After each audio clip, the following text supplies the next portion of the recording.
Coming to you live from Keystone, South Dakota. It's the Movie Change-Up Podcast, Mount Rushmore edition. I'm your host, as always, Joe Fricke, and if you haven't watched our show before, especially the Mount Rushmore edition, basically we take various categories in the realm of movies and kind of go around giving our Mount Rushmore of what we think that category is, And then after all three of us, normally there's four on this episode, but one of us had to work, so we go around and we figure out these shows, Mount Rushmore. Today's topics, we have fictional athletes, dystopian settings, costumes, child characters, twist endings, and non-Oscar performances. So how we came up with these categories is we didn't really have a general theme, which we normally do, so we all just picked two categories that we thought would be fun to do a Mount Rushmore for. Johnny, I think this was your idea to do a Mount Rushmore this week. What was your thought process for some of these categories and just general thoughts for this episode? I wanted to really go with categories that, in the past, every time we've done this, we've had a theme. So we're kind of stuck within that realm. So I wanted to just kind of do, one that allowed us the freedom to kind of just do whatever we wanted or do stuff that we haven't really talked much about. And that was a little quick to throw together because apparently having a puppy takes a lot of your time. So that was my thought process behind it. And I'm excited because, I thought of a couple good ones, but I like what you guys picked as well. So, there was definitely some tough thinking. I'm excited to see what you guys do with it compared to what I have. Yeah, and Bobby, same to you. I know you were kind of blanking on some categories, and so we sent some your way, but how do you feel about these categories overall?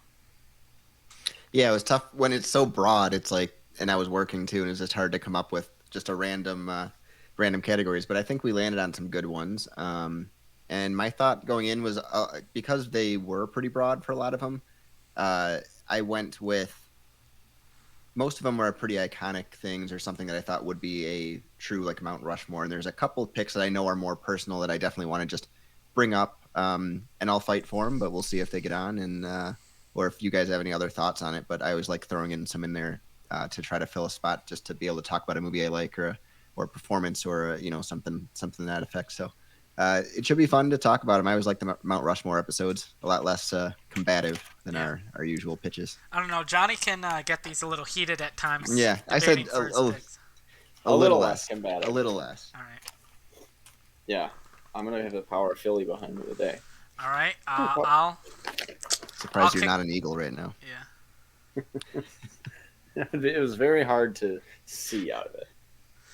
All right, I'll kick us off with our first category, which is fictional athletes. And if you don't know what that category means, I don't know if I can help you.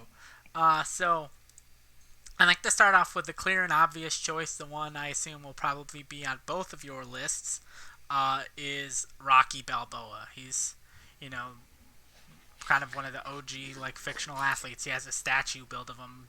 He's in 8 movies at this point, I believe. Yep.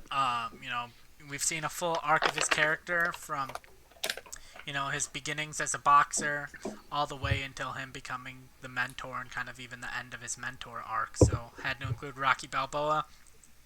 And this one I'll say this category was a little bit harder to pick when I selected it because I didn't realize how many of the sports movies are really just based on real people. So I think the options were a little bit more limited than I expected. And I decided to go comedy for some of my picks, and I went with Happy Gilmore. Adam Sandler's in a bunch of sports movies, or sports comedies, and I feel like Happy Gilmore is his best character, so I had to go with Happy Gilmore. And then another pick, there's so many good baseball movies, and I just thought, which character would I want to see on a Mount Rushmore of fictional athletes? And I ultimately went with Charlie Sheen as Ricky Vaughn in Major League. It's one of my favorite just throw on, watch, and enjoy movies. It's not the most convoluted or complicated movie. It's just a nice, simple movie, entertaining character. And then finally, for my last pick, a little out there of a choice, a character that, like Rocky Balboa, has a big franchise, or I wouldn't say big, but a popular franchise with lots of movies. And how could you not pick a fictional athlete who is dynamic in multiple sports, whether it's basketball, football, baseball, and Going he to space. and he even has kids who have met Santa, went into space, and are athletes themselves, and that is Air Bud as my final pick. So my 4 picks for fictional athletes, we have Rocky Balboa, Happy Gilmore, Ricky Vaughn, and Air Bud. And Johnny would normally go next, but he is MIA at the moment. He's So, taking care of his own Air Bud right now. yeah, he is taking care of his own. Oh, he's No, back. he's not He's as back. well trained. We had a spilled beer issue, so that was fun. Yeah, he doesn't like, or he likes knocking them over. All right, I'll run through mine because I like Joe's 4. I have I think one crossover with you. We'll see if he allows me to. All right, so to start off, obviously Rocky Balboa. You know, he's the GOAT. He's the best fictional athlete of all time. He's basically crossed into, modern life and non-film culture with, having a statue in Philadelphia. I also went comedy with Reg Dunlop from Slapshot, Paul Newman's character. He is my favorite, comedic figure in any sports movie, and I think that movie is just you have Major League and stuff, but I think Slapshot's a major reason why any of those movies kind of exist. A lot of those sports comedies, and then I went with probably the best of the sports comedies, that you can trace back to Slapshot. I went with Ricky Bobby. You don't normally think of athletes and think of drivers, but I like the Ricky Bobby, if you're not first, you're last. It really crosses over. Everyone knows the quote from that film, and everyone's seen it. So I think that's just as far as, you throw his face on there, everyone knows who he is.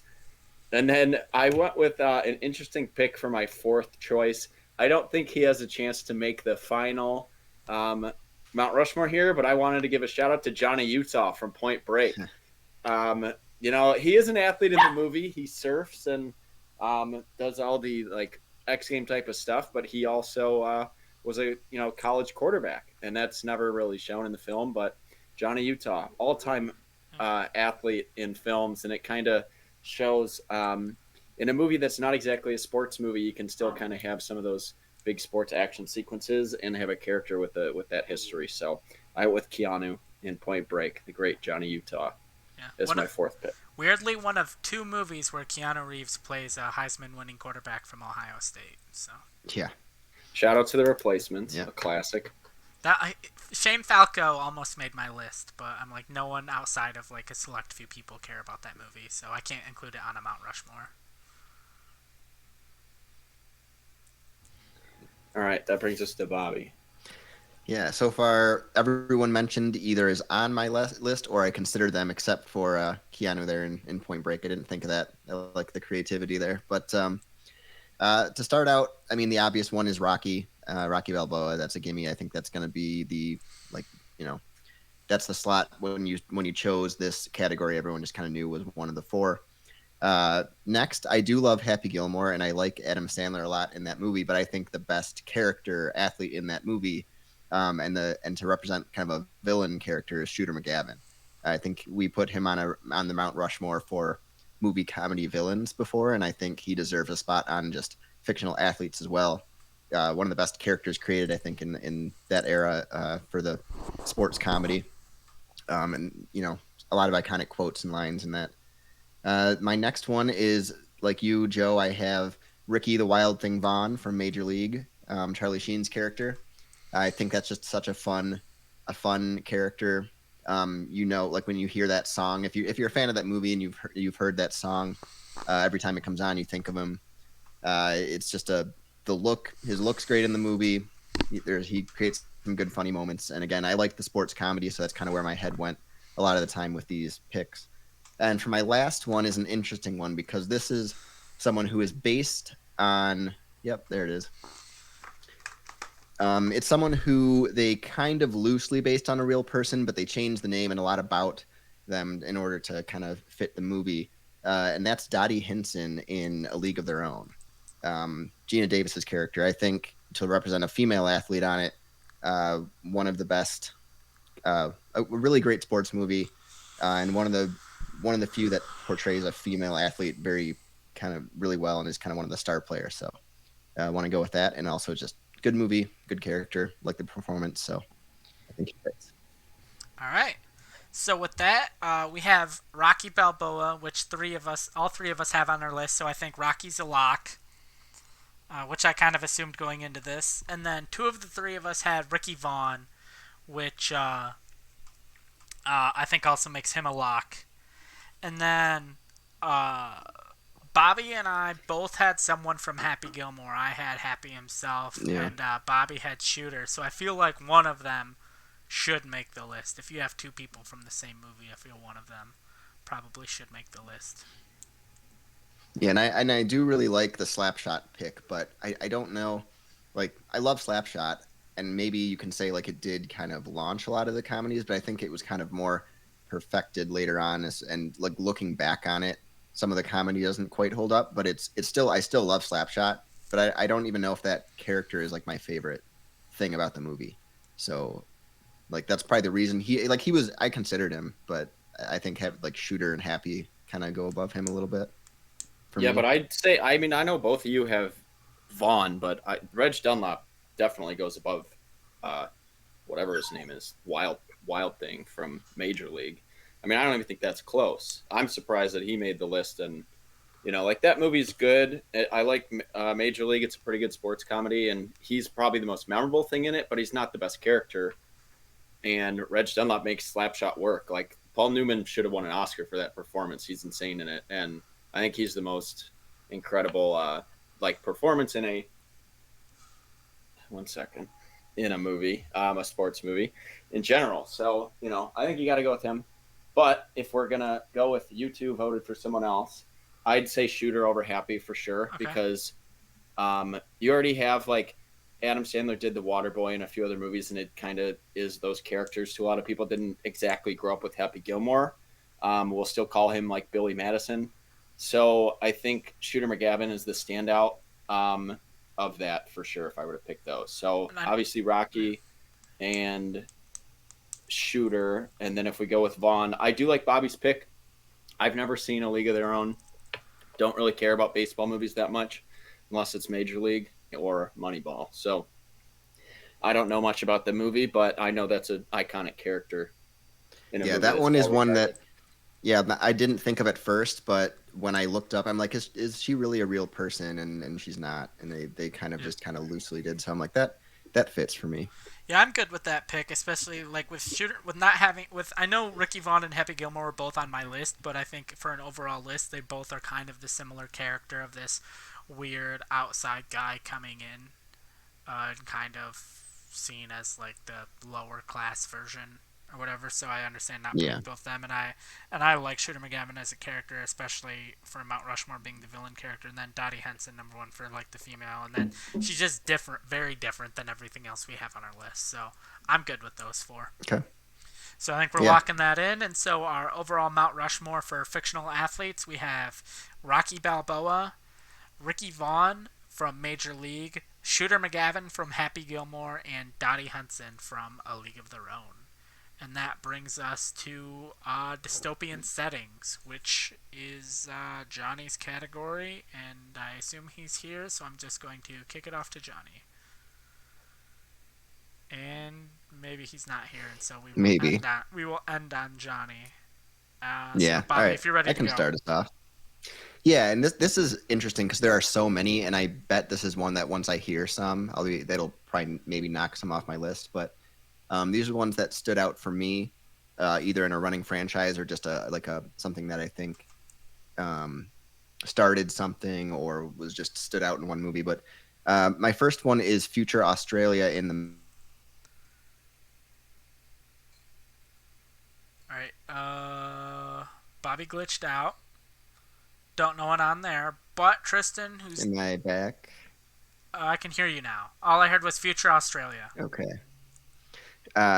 Yeah, Future Australia from Mad Max, which is what I'll just call that. But the end of the world in the Mad Max franchise, I think of a desert kind of setting. I think it created a lot of different type, throughout the different movies, showed some different aspects, a lot of cool kind of characters that live in the area, that kind of whatever you want to call the style.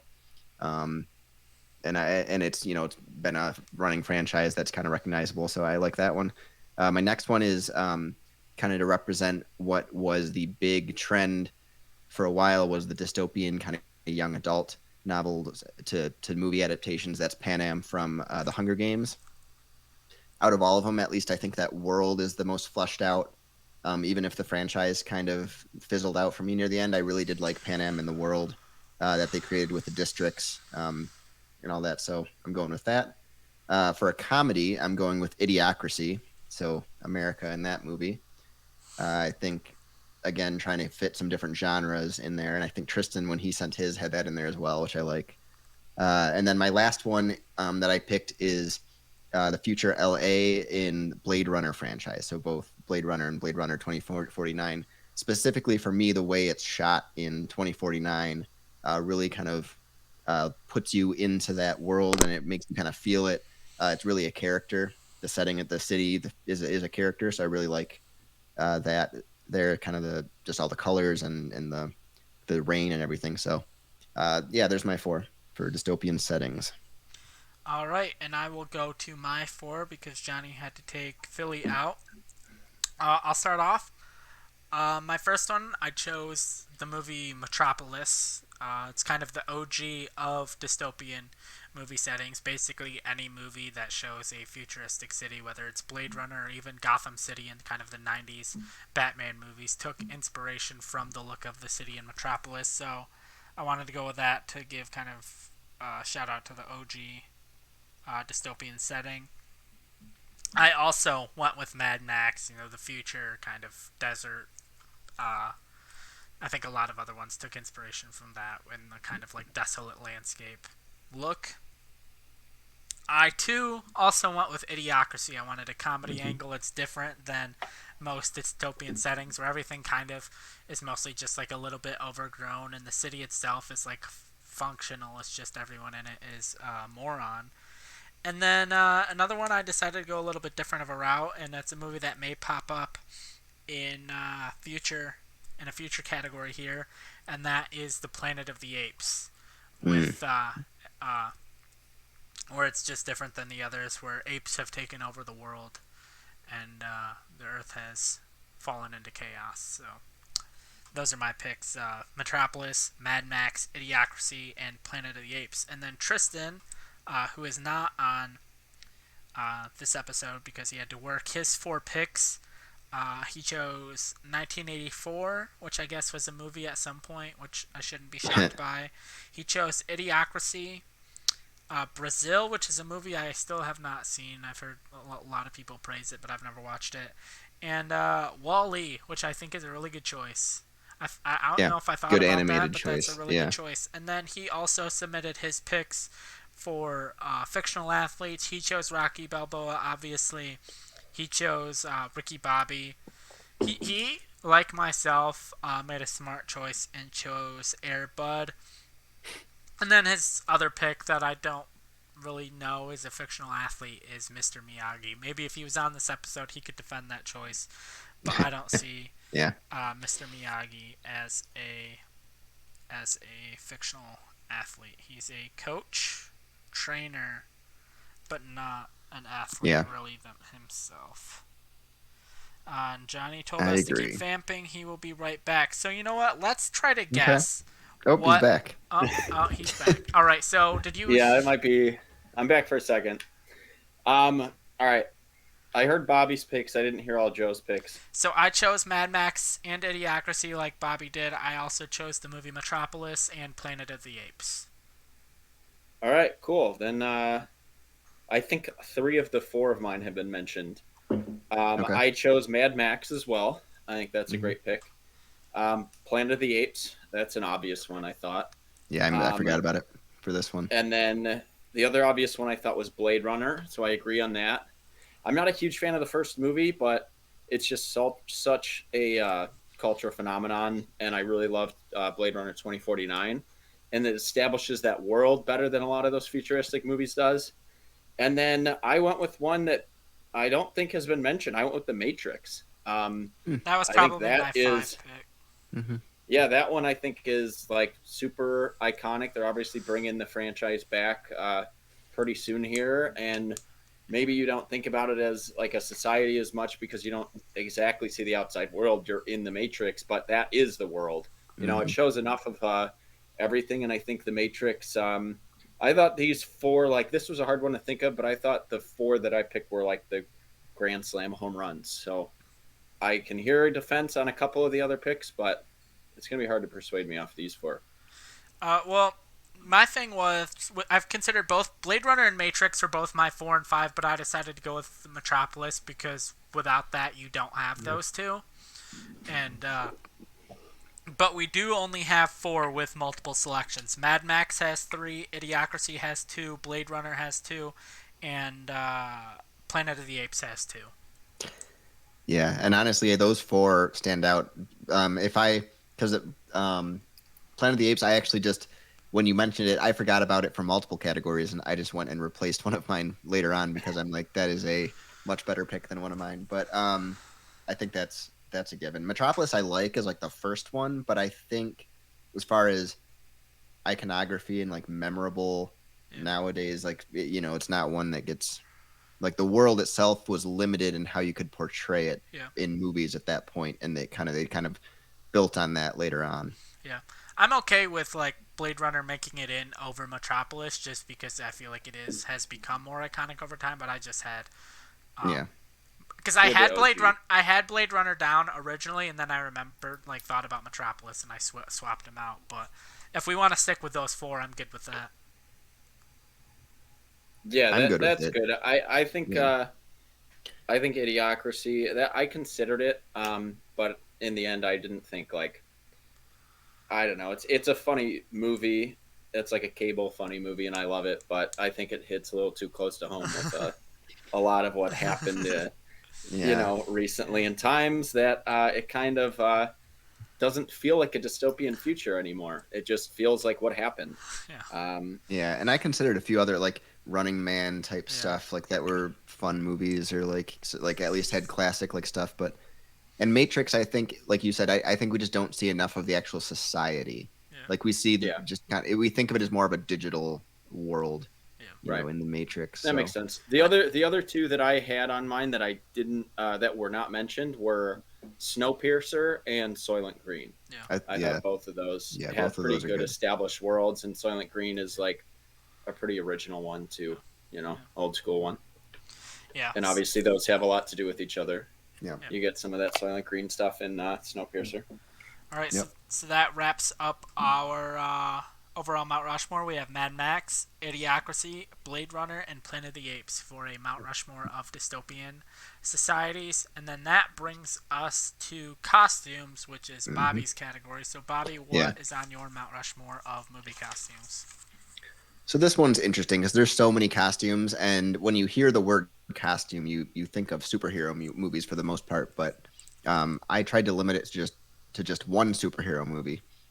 So my list for my first pick is going to be Darth Vader from the Star Wars franchise. I think that's one of the most iconic looks of all time. You had to include something from Star Wars with all the different costumes and everything involved, and I think that's just the most representative of the Star Wars franchise, and obviously just a big iconic figure.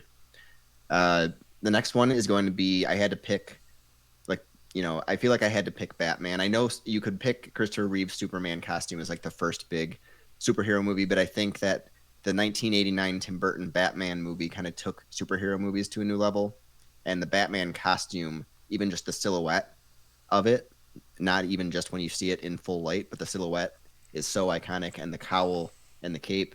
And I just went with the first one and kind of put that on screen in a darker, more serious way. That's not just kind of the tights from the 1966 TV show and movie. My next one to go into a horror franchise, I went with Freddy Krueger.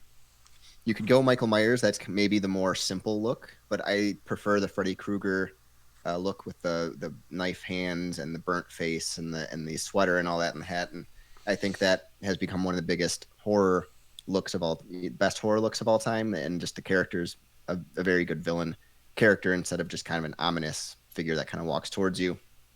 And then my last one to go a different route, I went with the yellow jumpsuit in Kill Bill. I like to kind of represent just something very different. That even just in the color, it stands out when you see it.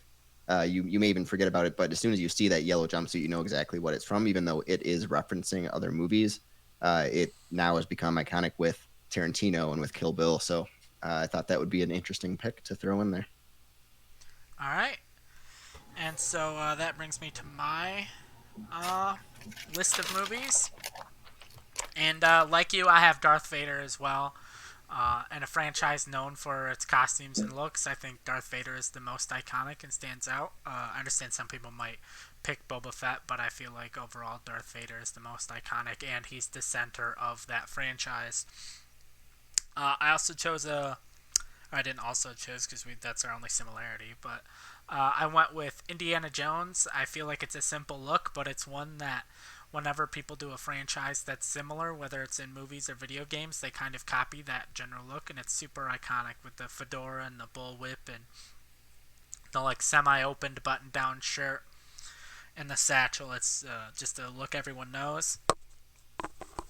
And then I had a different choice, one that I thought about later on, and that is Willy Wonka, especially like the Gene Wilder version with the purple suit and the purple hat.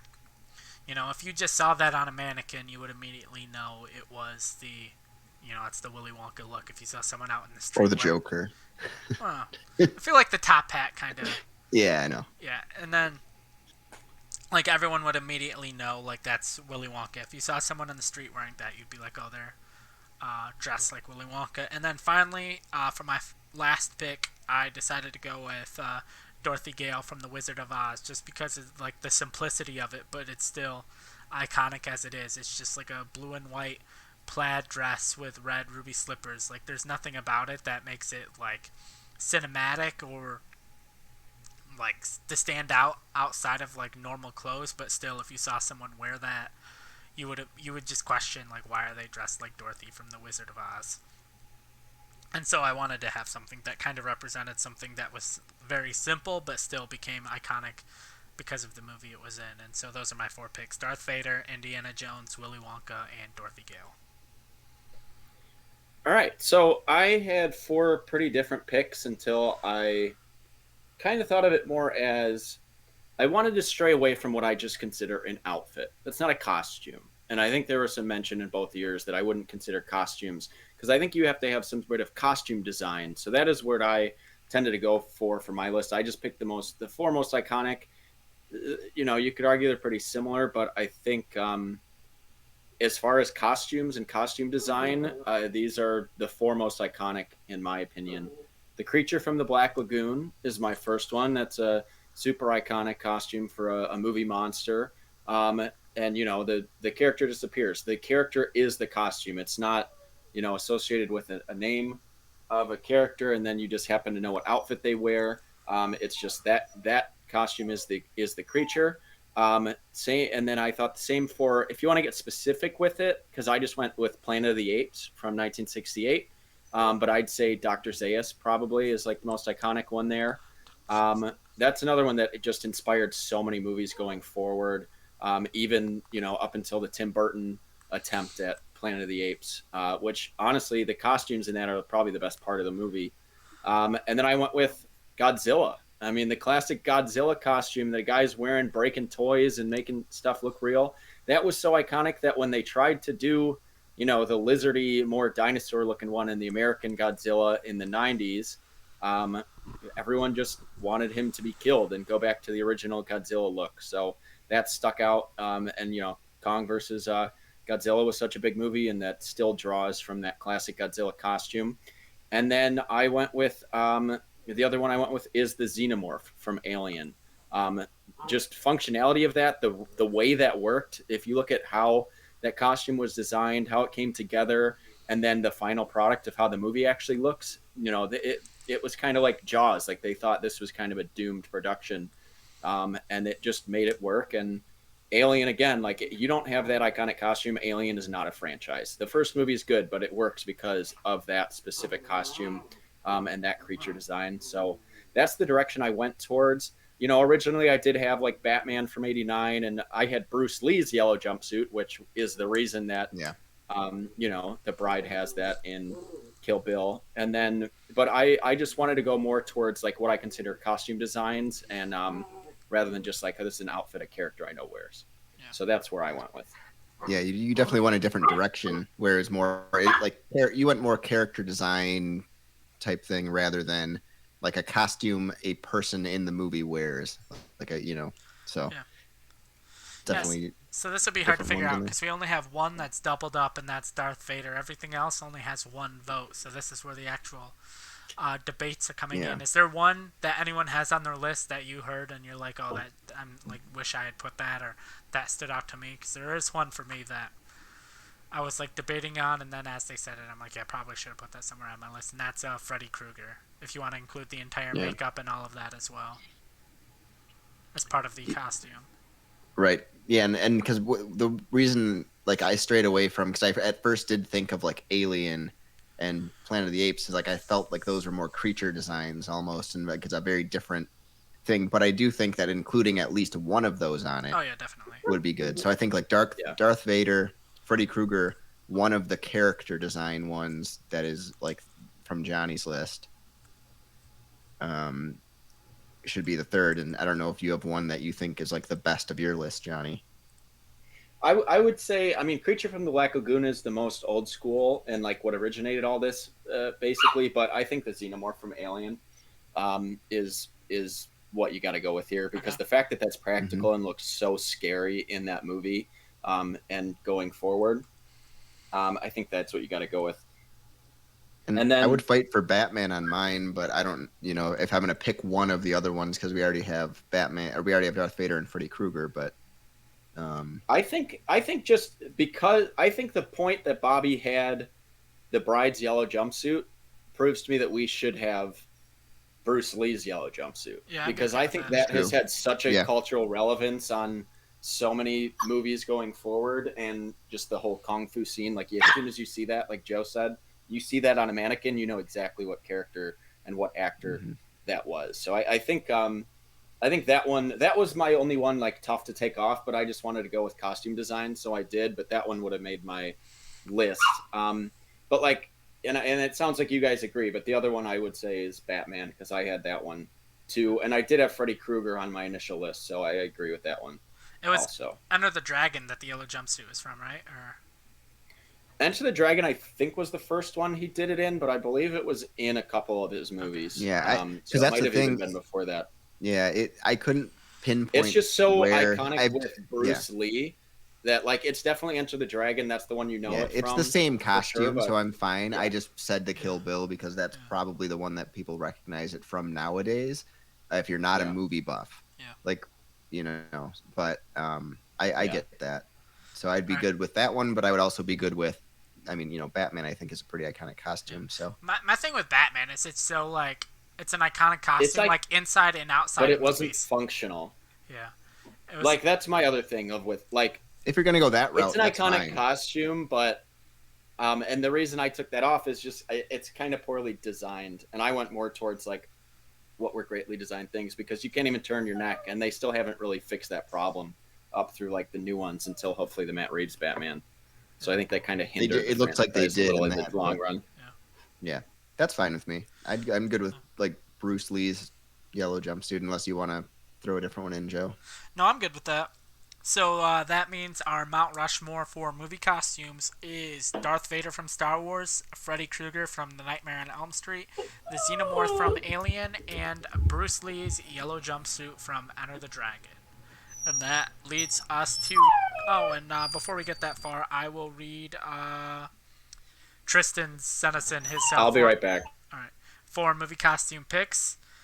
We have Boba Fett from Star Wars.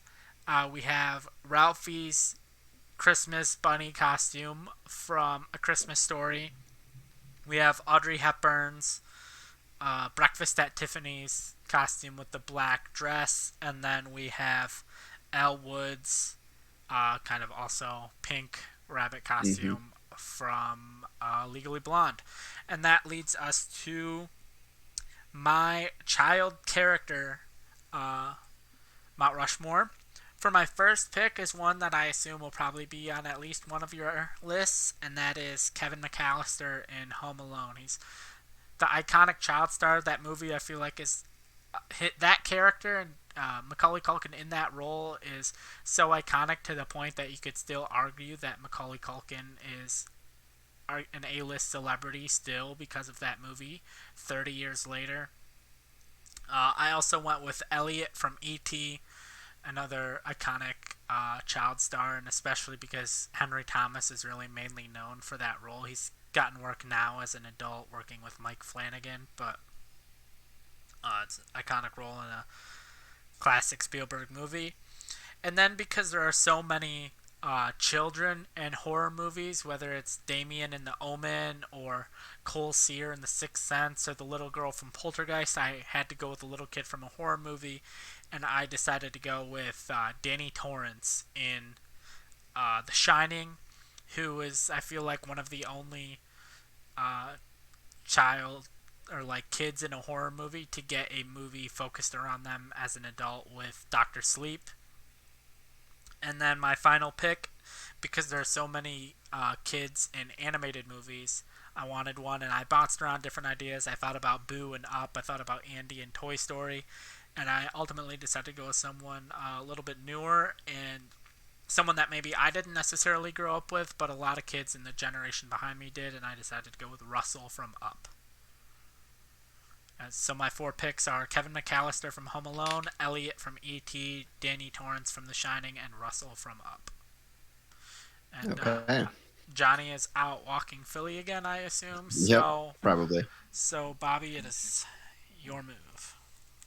All right. So, like you, just like you thought it would be on at least one other person's list, I have Kevin McAllister from Home Alone. I think that is a given. That movie is watched every Christmas or just all the time. One of the biggest child performances ever. And definitely, like you said, he's still a celebrity, Macaulay Culkin, because of these movies for the most part. My next pick is one that we watched this character grow up before us, but they were a child for most of it, and it was the biggest like book franchise ever, and that is Harry Potter.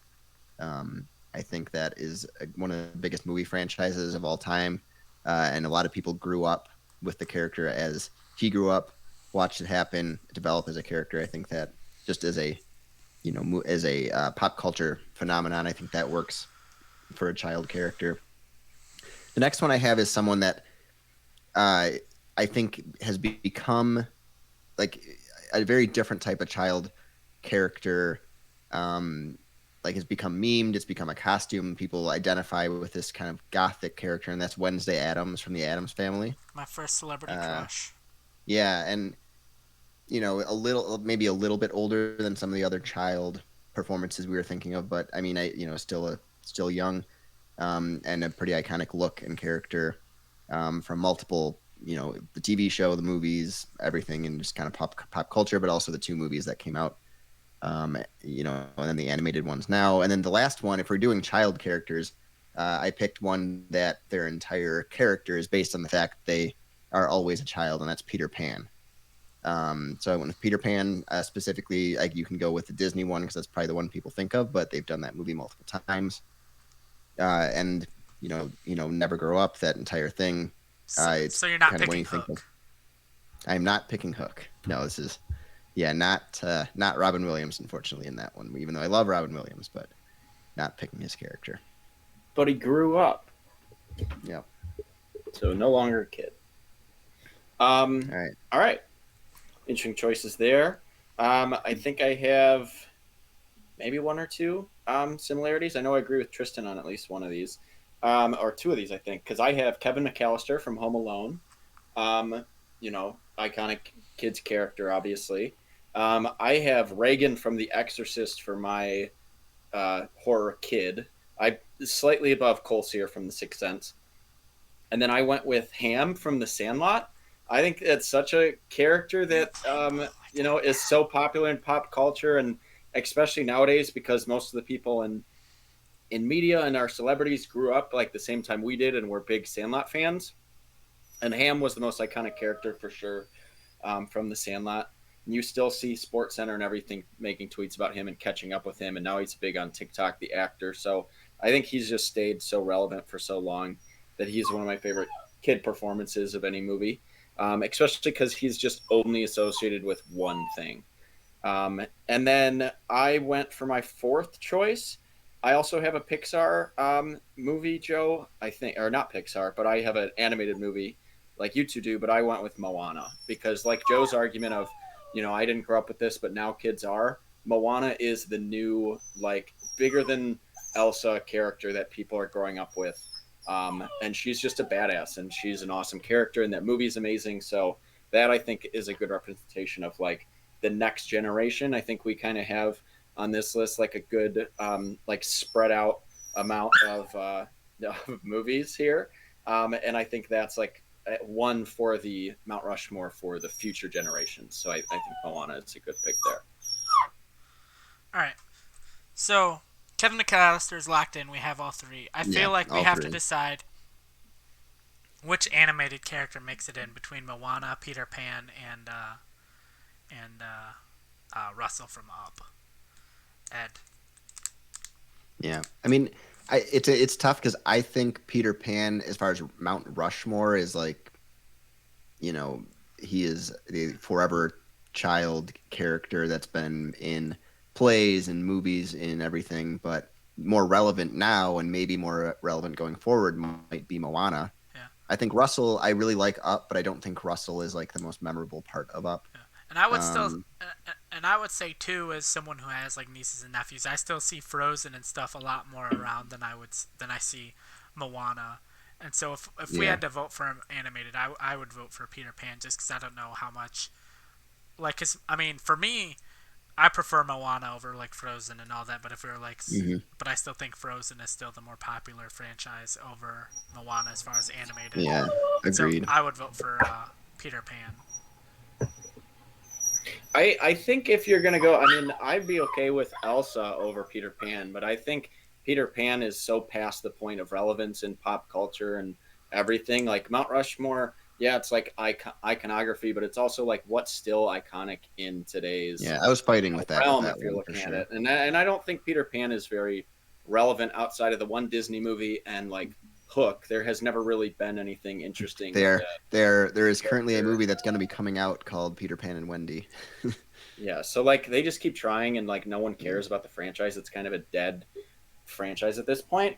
So like I'd be fine with Elsa. I just am not a big fan of Frozen, so I didn't know how old she was because I know Moana I think is more Elsa's like older because it's like the whole idea of like her about to get married. So I wouldn't even say she's older, but I was just my argument against Moana was she's not a child, and Moana is. But my argument against Moana was more that I still feel like as far as like the next generation of what animated movies they're growing up watching is it's Frozen still is way more popular than Moana is, even though personally I think Moana is better, but.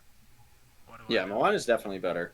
But I'm wondering, too, here, because we're going with kid characters, because you could say that this is something I considered, but if you count Riley from Inside Out, all of those characters are Riley. They're all of her personalities. So, like, if you're going for future, movies that kids are going to grow up with forever, Riley is every character in Inside Out, essentially. So I think that would be a good choice. Make that argument if we were gonna carve their faces into Mount Rushmore, we would carve Riley's face with the emotions on her forehead, and exactly. I would be okay with that choice of picking Riley / her emotions for the That's Mount interesting. Rushmore. I'd be okay with that choice. So we're locking it. I considered it. I just kind of changed it up at the last minute because I was like, I don't know. I don't mind it. I mean, if you're down I love like that movie. So yeah. So we good with that? Riley and her emotions make the list. Yeah, I like when we go off book. Yeah. At these and just pick something. So far with Bruce Lee's because we were all in the general idea of the animated character. We just had to get there together. Yeah. Yep. Yeah, we had Bruce Lee's yellow jumpsuit, which none of us had, and we had Riley's emotions, which none of us, Riley and her emotions. So we also kind of each had a horror-esque character. With Johnny had Reagan, I had Danny Torrance, and Bobby had Wednesday Addams. Wednesday Addams, the Addams family is not as dark, but it's still kind of in that same general Yeah, we were vicinity. going for the same. Yeah. So I feel like we got to kind of decide between one of them, and I can't wait for us to pick like Damien from The Omen that none of us picked. I honestly had on my list like Damien from The Omen and Cole from The Sixth Sense and Reagan from The Exorcist. And then as soon as you said Danny Torrance, I was like, oh shit, that's it for sure. Like I think that's because I thought about all of them. I didn't even think about it. I think Wednesday Addams people know more about pop culturally now, but The Shining is such he has so many iconic moments between like Red Rum and just riding around on the tricycle, and he even has a movie about him as an adult. How many of these characters get movies about them as an adult? If I'm gonna pick which one I like more, it's definitely Danny Torrance. And I think as far as movie, like film inspiration or just like iconic moments, I'd go with Danny Torrance. So I'm good with that. All right, so we have 3 locked in. We have Kevin Mcallister, Riley and Her Emotions, and Danny Torrance, and then I think I know where my last vote's gonna go, but I want your guys' opinion. Besides the ones we have ruled out, we have Elliot from E.T., Harry Potter, and Ham. I think because we saw Harry Potter grow up, that's the only reason I didn't really consider that. And let's be honest, he's not even the most interesting character in that franchise. And then I like Elliot from E.T., but you could say that Drew Barrymore is more like memorable from it. So I like Ham. That was my pick, obviously, but it's a side character that made more of a cultural impact than either of those two ever did.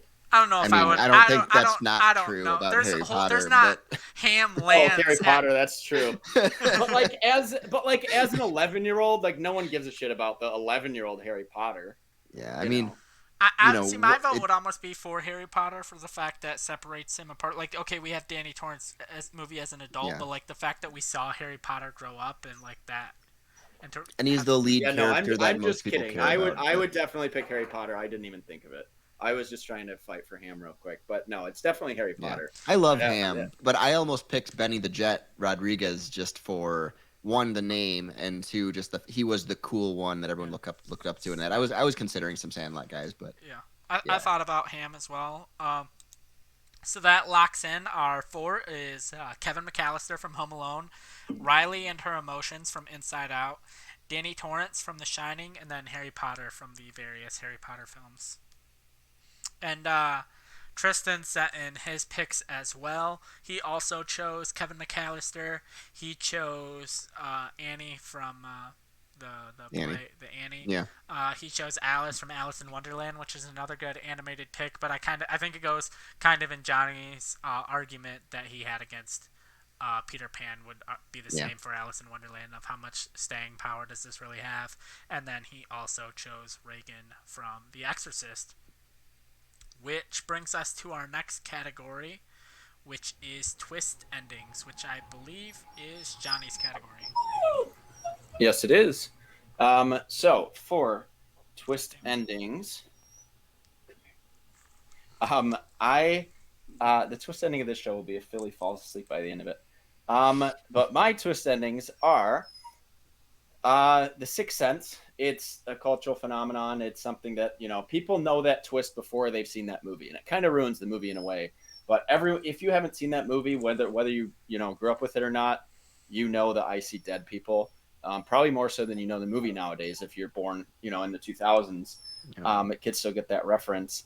And then I went with again Planet of the Apes, which I have a feeling is maybe the movie that Bobby added this to his category that he forgot about. And then I have Fight Club. I think that one is kind of just another one that's so entwined into pop culture, you kind of forget how great a twist that is at the end. And then as much as I hate to say it, it wasn't on my initial list, but it was the OG. You got to give it up to Citizen Kane for this. It doesn't hold up because there's been so many better ones afterwards, but it was the first. And if you're going Mount Rushmore, that's really what you got to go with. But I got to take him out again, so I will listen to you to make your lists. All right. Okay. You are up. So I don't think I have to get too much into the first one. It's got to be The Sixth Sense. Like Johnny said, it's more of a cultural phenomenon. Everyone knows that twist. I think that was like with some of these categories, you have a given one. I think that's this one. Um, my next one is the one I added is Planet of the Apes. We didn't have as much time to think about this one, and I was doing it kind of as I was working today. I'll give my one that it was on here instead later on, just to kind of, it was more of a personal pick just to get people to watch that movie. But that is one of the best twists of all time for sure, and they tried to redo it, and it didn't quite land, but definitely iconic. My next one is I'll just Citizen Kane. I'll throw that one on there just because Johnny had it as well. So those are the three that I had in common, and then my last one, instead of Fight Club, I picked one that not commenting on the people in the movie or that behind it, but The Usual Suspects with Verbal Kint as Kaiser Soze. I still think is one of the best twists of all time, and the way they shot it to reveal it was very well done. And that whole movie is kind of set up to be that for that big twist, and it lands very well. So I went with that. And then the one that I took off my list to add Planet of the Apes is one that was more of a personal pick, and I think more people should go back and watch the movie because I think it's kind of been kind of lost over time. Is The Others with Nicole Kidman. And I'm not going to reveal it because it's maybe not as well known, but Yeah, that I is don't even know what that is. yeah, it's basically the movie itself is a family. The Nicole Kidman's the mom, and the kids are allergic to sunlight, and they're being haunted by ghosts throughout the movie, and she's trying to get them to go away. And there's a twist at the end that I think lands way better than almost like every twist that tries to do a similar thing. With the way they filmed it, it's a really good movie. That one I saw it maybe when I was, I don't know, 11 or 12 or something like that on TV, or like no, it was on like DVD with my dad, and that one stuck with me. So definitely not an all timer, but one that I would bring up as like people should watch that movie, and if you want to see a well done twist, give it a shot. All right. Is that all you had? Yep, that was my fifth Okay. one. So the Okay. four I were had a fifth were one there. too, but So I took it yeah, off for something else. And for so my first one is the one that we all had is The Sixth Sense. You guys talked about it enough. Everyone knows what it is. Iconic. I don't need to say anymore. The other one, we also all had it. Planet of the Apes. Big, shocking reveal. Everyone also knows what it is. That it's like not even a twist anymore. It's Earth. We know. My third one is one that I'm surprised no one else had, and that's Empire Strikes Back. No, I Am Your Father.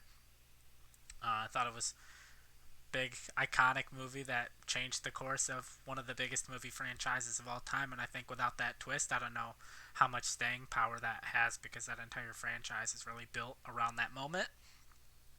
Um, and then those are my three, and then my fourth one is one that I wanted to represent because there's a lot of twists in movies that make the movie bad, or it's a movie that's only known really for its weird twist that makes no sense. You have movies like The Village and stuff like that. And so I included a movie that it's like, what the hell is this twist? And that is the movie Remember Me, starring Robert Pattinson, which is just your normal, general romantic drama. Everything's simple and fine, and it's a whatever movie. And then at the very end, it's revealed that Robert Pattinson's character is standing at the top of the World Trade Center, and it's 9/11. So that was my fourth pick is Remember Me. that movie. And then my one I took off for Remember Me just because it's a great movie. I love it. It's in my top 5 movies of all time, but it's not as iconic of a twist, and so I didn't really know what it was representing was The Prestige. So that's why I didn't make my list. So that is my 4. Sixth Sense, Planet of the Apes, Empire Strikes Back, and Remember Me. So we Interesting. have 3 with multiple. We have Sixth Sense. Remember me. Yeah.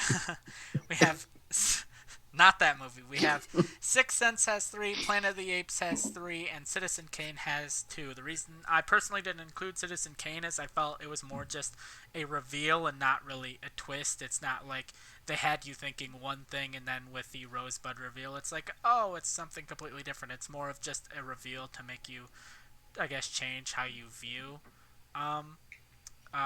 Charles Foster Kane. I didn't really see it as like a twist, so that's why it wasn't really on my list.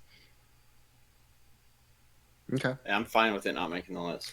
Yeah, honestly, yeah, It was more weird of, as the person who likes the movie the most didn't have it on their list. So when Johnny said it, Yeah. I'm like, oh, that's... Well, it's more of like at the time it was considered. Well, I guess maybe not at the time, but it's become looked upon as like the first kind of big twist and how it's done. And I But don't even I'm good see it leaving as, it off I don't because even see it as a twist, I though. That's yeah my thing. I see it's a reveal, right, and but it's not a...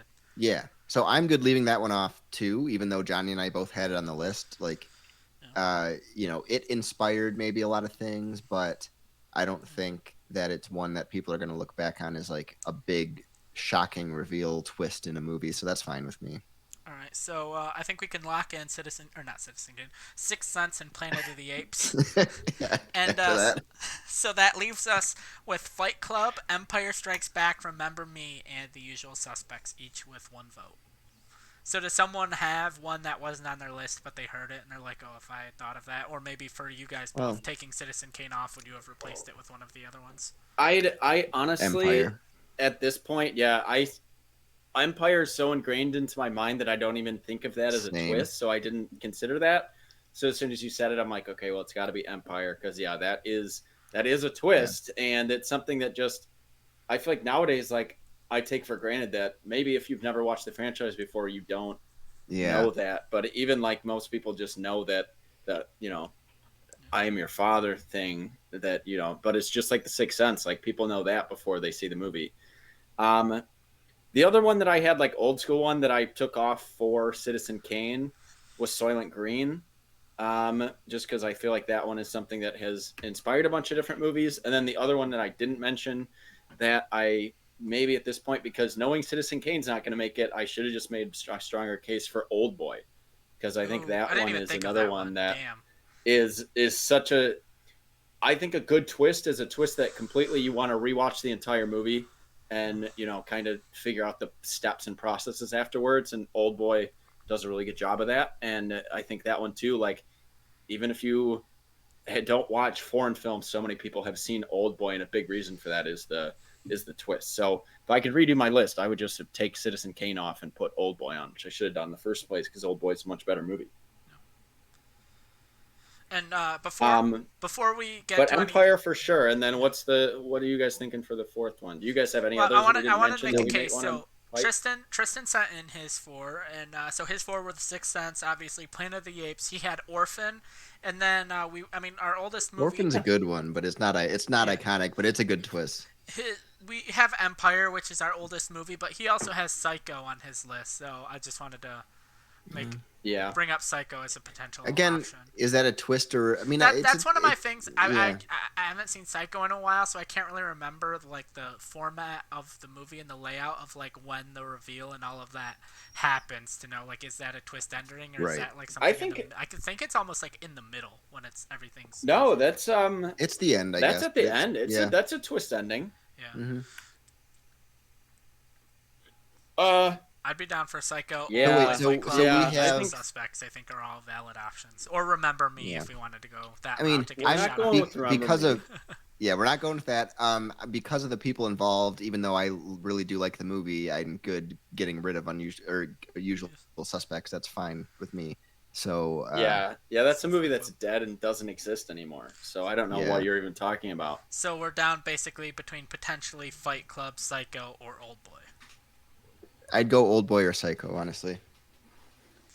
I think Psycho is like the classic one, but my thing with this is I love Psycho. It's my second favorite movie of all time behind Jaws. But if you're going for like old school twists, I think Planet of the Apes, the actual twist in that has more of an impact, even if the film isn't as like well made or as great. Planet of the Apes is still like a perfect movie. But I think that kind of encapsulates like the old school movie twist of a 60s movie twist. And we don't have any foreign films, and I think Old Boy really crossed over because of the ending is a big reason why. That and the hallway fight. But I'm good with that. I like Psycho way more than I like Old Boy, but I think Old Boy's twist has more of an impact on the actual movie. All right, so I think we've I'm locked good with it that. in. So far we're 3 in a row of just coming up with a new movie and throwing it on. I like it. I love Love to that. see it. All right, so we have Sixth Sense, Planet of the Apes, Empire Strikes Back, and Old Boy as our Mount Rushmore of movie twists. I like it. We got a movie from the 90s, a movie from the 60s, a movie from the 80s, and a movie from the 2000s. So good Yeah. representation. I considered too Parasite, but that again is That's not really not an really a ending. twist. It's just Yeah. kind of in the middle of the movie, and Yeah. it's like a reveal. Yeah, it's like every movie has a reveal. Otherwise, there's not much going on in your movie. That one is too early on to be like a big twist ending, I'd say. Yeah, it's not like some twist ending that happens at the end. And all right, so That's what our- are we Brings doing us next? to then? our final category of non-Oscar performances, and that will be kicked off by Bobby.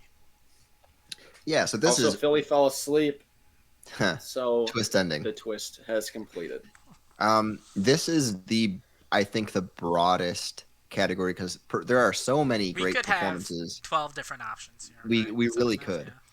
yeah. So this was really tough. So because of that, I went with the first ones that popped to mind, and then I wanted to check to see if one of them was like if they won or anything because I couldn't remember. But my first one is going to be one that when I walked out of the movie, I said that is an Oscar winner, hands down, and that is Jake Gyllenhaal in Nightcrawler.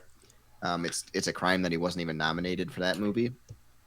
So he transforms his entire body. His eyes look through you in that movie, and he gives the best performance of his career. And I think he's a fantastic actor. My next one is Leonardo DiCaprio in The Wolf of Wall Street. I think that's the movie that he should have won for, if not earlier. But he definitely should have won that one for that instead of the Bear movie, as people call it. But I think he gives the most energy to that performance. His physical comedy that he displays in the Quaalude scene, I think that itself is so different for him, and I think that's a fantastic performance. My next one is Marlon Brando in A Streetcar Named Desire. I think it's again iconic. This one is more of just all-time iconic performance that you can't believe didn't win at the time, but looking back on it, it definitely should have. And then my last one is Jim Carrey in Eternal Sunshine of the Spotless Mind. He is amazing in this movie. And it's probably my favorite dramatic performance by a comedic actor. It's either this or it's Robin Williams in Good Will Hunting, but it's between those two. And I think Jim Carrey is amazing in this movie. It's heartbreaking, and he's a really great dramatic actor that should have won one for sure. So there's so many, but these are the four that pop to mind for sure. All right, I will say this: we have none in common. I have I like that. a wide variety of movies. Yeah, same. So my first one, I'll be honest, never really looked to see if 3 of these didn't win an Oscar, so hopefully they didn't. There's only one I was questioned, but so my first one is Gene Wilder's Willy Wonka. Super iconic performance. A wider range of emotion. Just him yelling of "You get nothing" and like it. Or "Good day, sir. You get nothing." He's scary, funny, all in one character, and it's fully believable each time. Next one, I wanted a great monologue, and because that's usually how Oscars are awarded out. It's like, oh, you had a good crying scene or you had a good monologue, and I decided to go with Robert Shaw in Jaws. It's a great performance, especially all throughout the movie. Terrible choices so far. And then my third pick, I decided to go with one of the greatest movie stars of all time, and that is Bill Murray in Groundhog Day. We got a guy that goes basically from a complete asshole to kind of this endearing, lovable character, and you believe it all throughout when he's funny and when he's being a dick. All the way more to like the sad moment at the end where he's like towards the end where he's kind of accepted his fate and trying to kill himself and all that. And then as far as representation goes, I wanted a woman, and I chose a performance that was not ignored by the Oscars because it predates the Oscars by a year. And I chose Maria Falconetti from Passion of Joan of Arc, which anytime you see like a montage, whether it's from the Oscars or any kind of film montage of like great performances, that like her crying is always included in those moments. And so I decided to go with that as well. So those are my four. All right. Well, unlike Bobby and Joe, I do have some commonalities here. I was thinking I might be the only one to pick this, but yeah, Gene Wilder's Willy Wonka is. I think it's an underrated performance, even though he's one of the most iconic characters of all time, because people know him as Willy Wonka, but they don't realize how much went into that role and how much that movie fails if he isn't amazing in it. Like that movie goes from a average kids movie to a 5 out of 5 stars perfect movie because Gene Wilder is insanely great in it, and he didn't get any Oscar love for it. And then I also have Robert Shaw as Quint in Jaws because I grew up with From Russia with Love and Jaws and didn't know that that was the same actor as Red Grant and Quint because he just disappears so much into the role. And it's just such a great performance. I think that too, I wanted to like all the rest of mine are all like would have been nominated for lead actor or those categories, and I wanted to go someone supporting, and I think Quint from Jaws easily should have won that.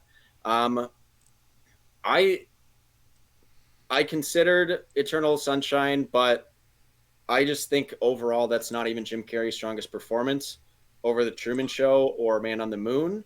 So I think my favorite comedian who did a dramatic performance is another movie that I, just like Bobby with Jake Gyllenhaal and Nightcrawler, I walked out of and I said, that's an Oscar winner. There's no way that doesn't win. Didn't even get nominated. That's Adam Sandler in Uncut Gems. Absolutely, like one of the greatest. That's one of my top 5 performances of all time. Didn't even Still get haven't seen nominated it. for an Oscar. It's insane to me. Bobby, you got to I watch need this to. movie. I need to. I just haven't Um, seen it yet. but yeah, that just as soon as I walked out of that movie, I was just like, I can't believe what I'm saying, but Adam Sandler needs to win an Oscar. And yeah, I thought that was just such a robbery for him not to get nominated. And I think it's just because of the rest of his career. There are a few on my list that I didn't give in because they've either won before or got makeup calls for things like Denzel Washington for Malcolm X. I think is a pretty obvious one, but he got the makeup Oscar for Training Day, which he had no business winning. So I think that kind of uh, canceled out. I really, really considered Lupita Nyong'o and Us, but I already had Uncut Gems as like my modern.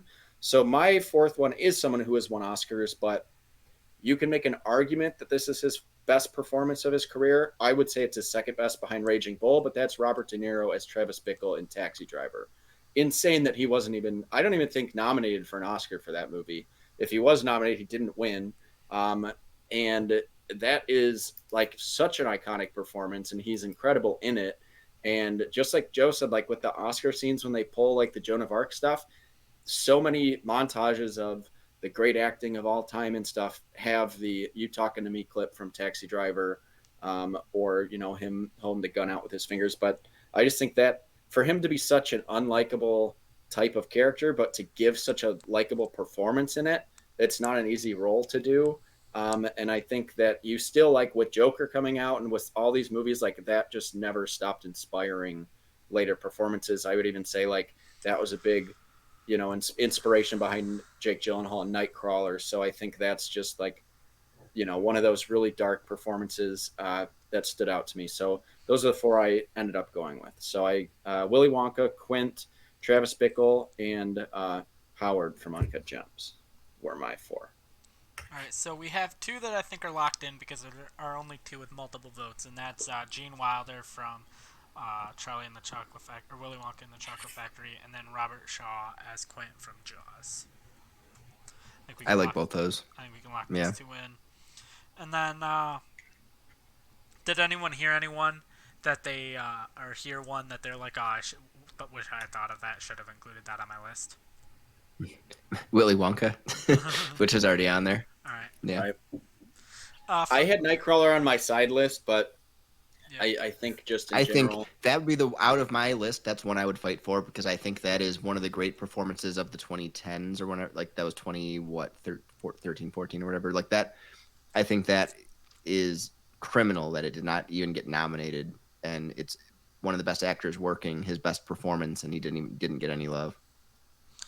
True, Basically, but also we just got Tristan's text, and he has Uncut Gems, Adam Sandler, on his Mount Rushmore. I mean, you can include that too, but no. I think if basically you've seen my both vote, movies, you can't include both. my But Yeah. I don't know.